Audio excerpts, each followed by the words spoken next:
questions from anybody? I'll give priority to people who haven't spoken yet, and particularly to women, I think, because all these men in the front here. Yes, ma'am. There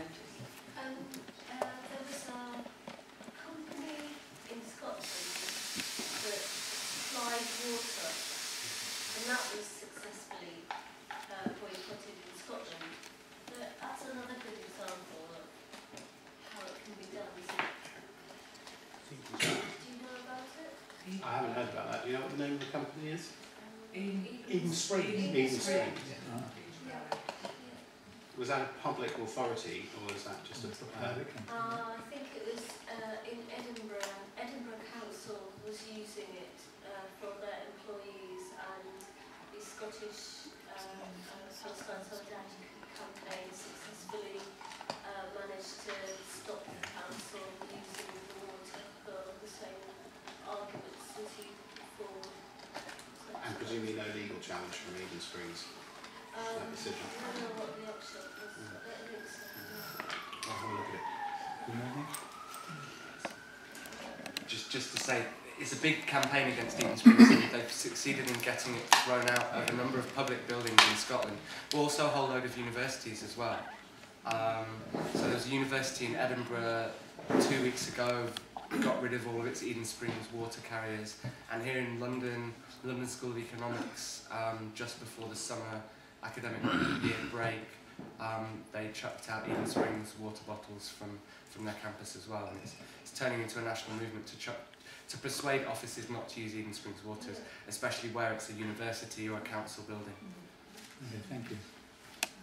Surely the aspect of grave misconduct could include the impact of what they're building or constructing on the Palestinians, you know, sort of creating terrible situations for them, you know, preventing them from using the light railway or making it difficult for them, the fact that they can't go into the settlements. So that part of grave misconduct, you know, could include the impact on a certain section of society which, you know, discriminates against them. And also the other issue is corporate law, and companies themselves have sort of in their codes of, you know, their procedures of construction and, you know, their business relations include things like, you know, not having an impact, you know, that discriminates or has a bad effect on any users of, you know, the thing that they deal with. So a lot of these, you know, points can be taken into account. We'll do a group. Yeah, I really liked your theme, sort of trying to work in the relationship between the moral and the legal, and you'll be aware of this idea of legal positivism, where there might be a mismatch between the legal canons, if you will, and the moral intuitions. But I think one of the strengths of this campaign clearly is that the legal does match the moral framework, so to speak, in terms of the huge amount of UN breaches that Israel is responsible for. So just in terms of one of your themes then, I think it is quite right and proper for us to put pressure on companies, because whilst it can be argued that they weren't instrumental in the policy, clearly they are facilitators of that policy. You could even go right down to the driver of the train. You could say, you can imagine a conscientious worker saying, I refuse to drive that train because of everything that it symbolises. So I do think that we're within our rights to point fingers at the companies. They could have corporate social responsibility statutes, or they may not. But at the end of the day, they are voluntarily engaging in winning a contract and pursuing that to the detriment of all those individuals, harming the interests and the living conditions of the Palestinians in this case. So I think there's a strong case for pursuing the companies. The fact that there may not be law specifically regarding the corporations as a legal entity can be to our advantage, because it could mean that the CEOs or whatever are actually likely to take a little bit more concern and regard over what they're doing, as opposed to having diminished responsibilities. I just wanted to agree with you and put it to you that you know, as Milgram's experiments showed, obedience to authority is one of the key reasons why evil can get administered. It's because people think that they can perhaps hide behind corporations, but now with greater freedom of investigation, I think we're in a position to hold people to account for the actual actions that they're guilty of perpetrating as part of a wider context. Everybody's co-responsible. It's not a question of diminished responsibility. Okay, thanks. And yes, you. I think that a general problem with international law is that when there's an illegality, there's not necessarily a remedy to it. So you have rights without remedies or crimes without punishment. I mean, if Israel is able to commit crimes without Israeli officials being prosecuted for these crimes in any international forum, it's certainly unlikely for a corporate officials to be prosecuted for aiding and abetting those crimes, which seems to me makes it much more incumbent upon civil society than to try to implement international law by things like boycott, divestment. So I think that's to me is the main way that international law can be used as a justification for the campaign, because you do have these crimes being committed without really any expectation that they will be prosecuted. Okay, I'd like to come back on this batch. Okay, yes. Well, in terms of, I think, Abe, you were sort of pointing towards discriminatory practices, which kind of brings in the arguments about that were discussed at the Russell Tribunal in Cape Town recently, which was about specifically looking at the crime of apartheid in the context of the occupied territories, and that's certainly aspects of that in the discussion about Veolia and the extent to which its buses can be used by Palestinians. Are they available to be used by Palestinians? Are Palestinians going to be able to use the light railway?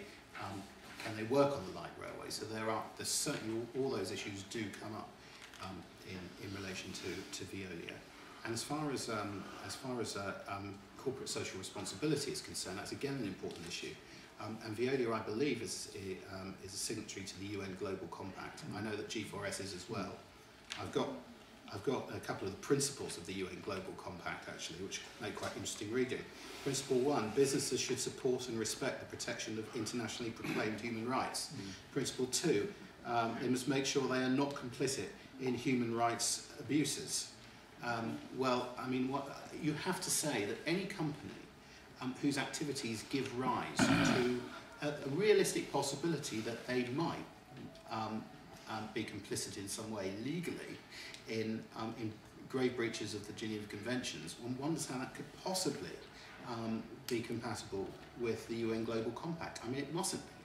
So really what we're actually doing here is just asking these corporations to live up to the principles which they themselves proclaim. And that's what it comes down to. And the fact is, it's only possible for them to claim that they are socially responsible if people ignore what they're actually doing and don't publicise it. As far as corporate crimes are concerned, I think it's absolutely right to say that corporate officials are unlikely ever actually to be prosecuted, although who knows what's going on in Holland with this company Real. I mean, but one has to say it's unlikely, and you get into all sorts of difficulties about who actually are the officials who are responsible. How do you identify them? Who are making the decisions? It's very, very difficult to envisage. But I agree absolutely that it's a campaigning tool, an important campaigning tool. And I think that companies, particularly if they're signing up to the UN Global Compact, they are very sensitive to public opinion, and they do not want to be thought of as companies whose officials might be breaking the law. That's a very, very damaging thing for them, and I think it's been very damaging for Veolia that people have been saying that about it. I mean, certainly other companies like G4S, really, their activities in the OPT should be exposed as well, because they're involved in, I mean, in security devices which are used in prisons. They've provided security equipment for checkpoints in the wall, all sorts of things. And there's a big campaign against them in Denmark because they're a part Danish company. But that's another company that one really needs to put a spotlight on, and there are others as well. So I really do think that is the most important thing that campaigners can take from international law. That's the most important thing they can do with it. And just to point on this thing of ethics, it's a similar thing with the architects. You see, for instance, the Israeli architects, we're not political, we're just building buildings.